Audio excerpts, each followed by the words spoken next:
Nico Ali Walsh, who is joining us now. Nico is the son of Rashida Ali Walsh, who is Muhammad Ali's daughter. And this is one of the most highly anticipated pro debuts in quite some time. So, Nico, now that it's fight week, are you sort of like kicking into a different gear here? Yeah, I'm definitely fully in fight mode now. You know, the hard work, the strenuous work is behind me, and I'm just ready to get in the ring at this point. And as a reminder, raise your hand or shoot me a private message if you would like to ask questions, and we will get to questions shortly. And also of note, Nico is trained by Sugar Hill Stewart, obviously the last year's 2020 Trainer of the Year, who is the head trainer of the heavyweight champion of the world, Tyson Fury.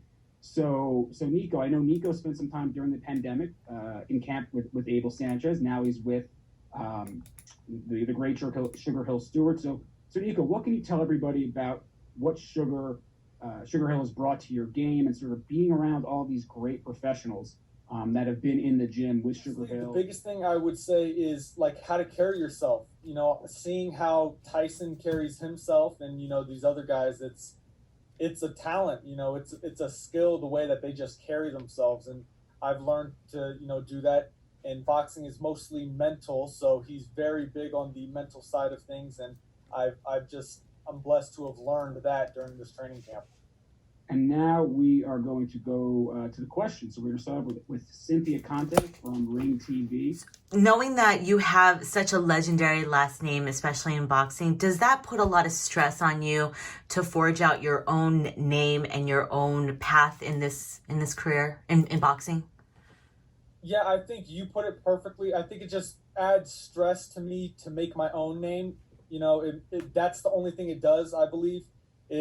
Because of the weight of that name, you know, Ali, especially in boxing, it is going to be harder for me to make a name for myself, but that's the challenge that I'm looking forward to, you know, tackling.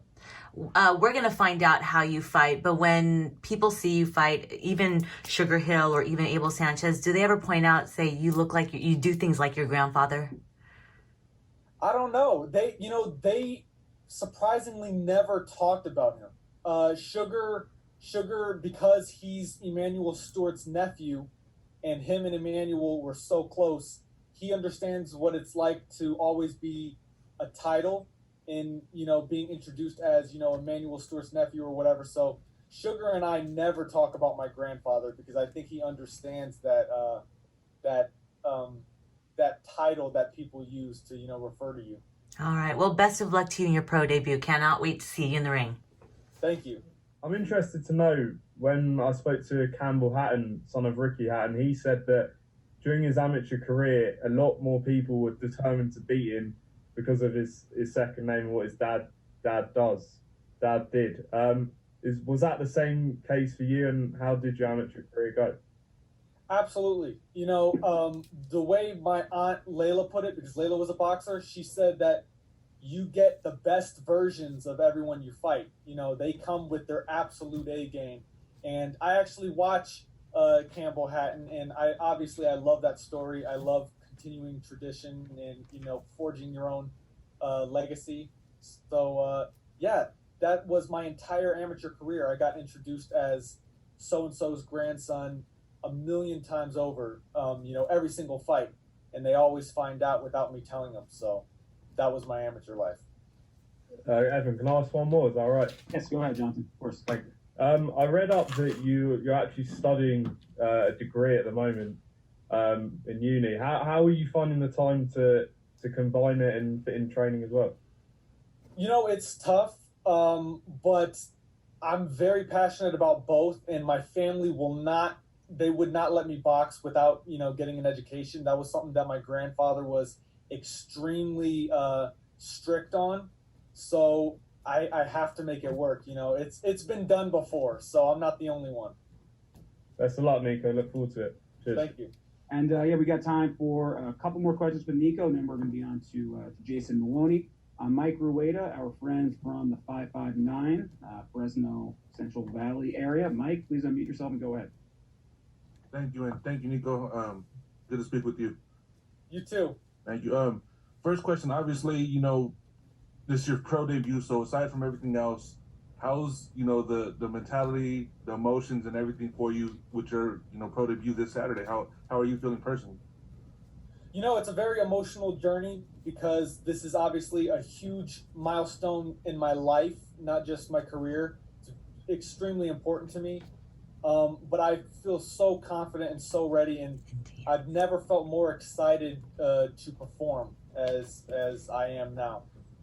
And Nico, obviously, you've answered so many questions in the run up to this fight about the legacy, about being Muhammad Ali's grandson, what that meant, your relationship with Muhammad.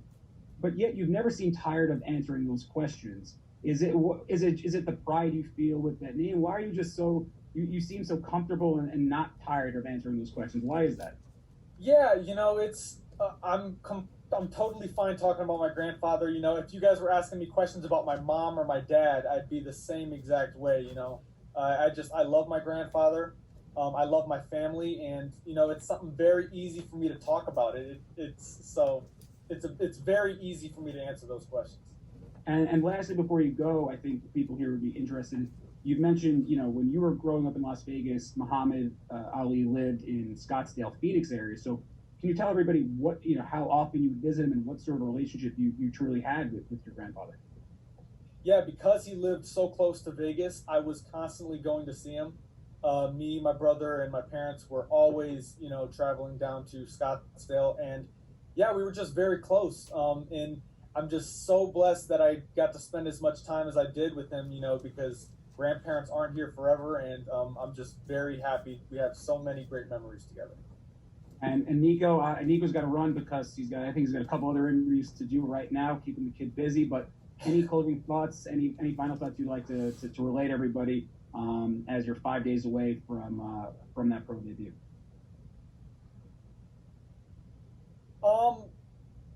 I'm just extremely excited. That's all I know. It gets a little bit redundant me saying, but I'm so excited. It feels like, just a new beginning and a great start to a great journey. So I'm very excited for Saturday.